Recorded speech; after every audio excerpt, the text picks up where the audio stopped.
Now and again, our homes need a bit of maintenance. But if you're renting or letting privately, you need to know which repairs are the tenant's responsibility and which ones are the landlord's. So who fixes what?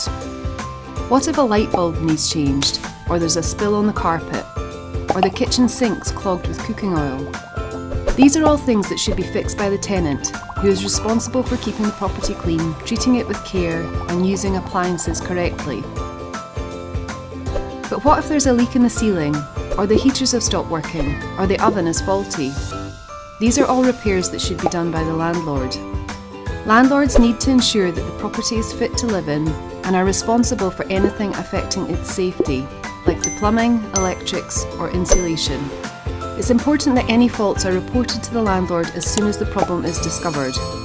If the landlord doesn't carry out the repairs, tenants can apply to the Housing and Property Chamber of the First Tier Tribunal for Scotland.